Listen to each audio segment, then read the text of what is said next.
Hello and welcome to Mrityunjay coaching classes, and in this video I will talk about units.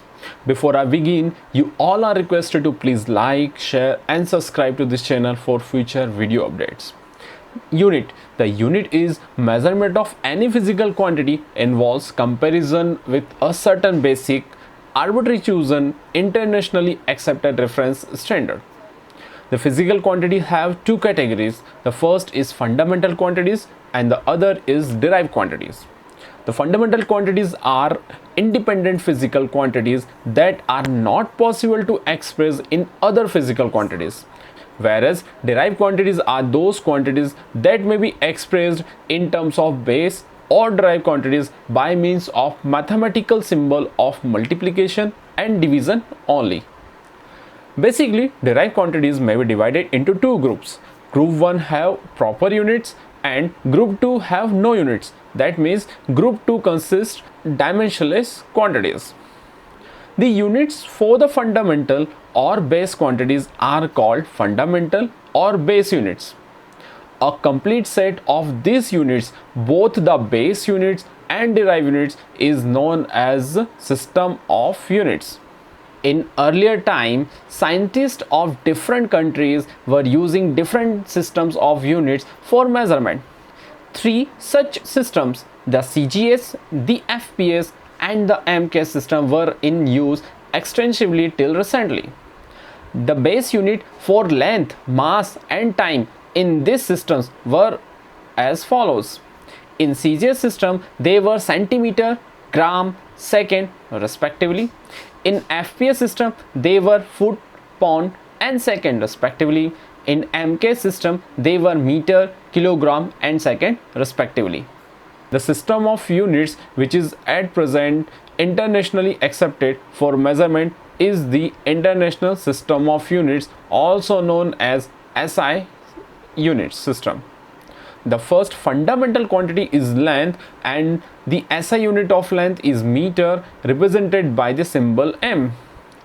The length is defined by taking the fixed numerical value of speed of light in a vacuum to be 299792458 when expressed in terms of unit meter per second, whereas the second is defined in terms of the cesium frequency.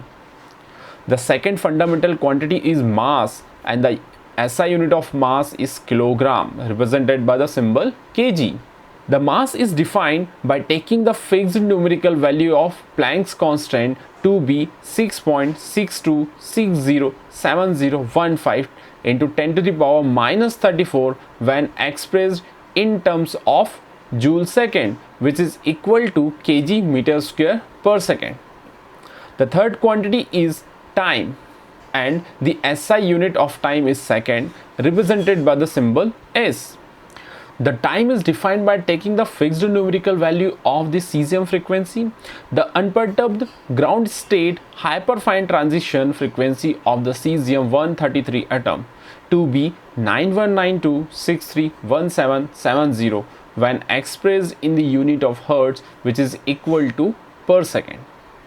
The fourth fundamental quantity is electric current and the SI unit of electric current is ampere, represented by the symbol A. It is defined by taking the fixed numerical value of the elementary charge to be 1.60207634 into 10 to the power minus 19 when expressed in the coulomb, which is equal to ampere second. Fifth fundamental quantity is thermodynamic temperature and the SI unit of thermodynamic temperature is Kelvin, represented by the symbol K. It is defined by taking the fixed numerical value of Boltzmann constant to be 1.380649 into 10 to the power minus 23 when expressed in the unit of joule per Kelvin. The sixth fundamental quantity is amount of substance and the unit of amount of substance is mole, represented by symbol MOL, mole. 1 mole contains exactly 6.022140076 into 10 to the power 23 elementary entities. This number is the fixed numerical value of the Avogadro constant. when expressed in the unit of per mole and is called the Avogadro number. The amount of substance of a system is a measure of the number of specified elementary entities. An elementary entity may be an atom, a molecule, an ion, an electron, any other particles or a specified group of particles. The seventh fundamental quantity is luminous intensity, and the SI unit of luminous intensity is candela, represented by the symbol CD. It is defined by taking the fixed numerical value of luminous efficacy of monochromatic radiation of frequency 540 into 10 to the power 12 Hz. This concludes today's video. We appreciate your presence until the conclusion of this video. Please like, share and subscribe. Thank you.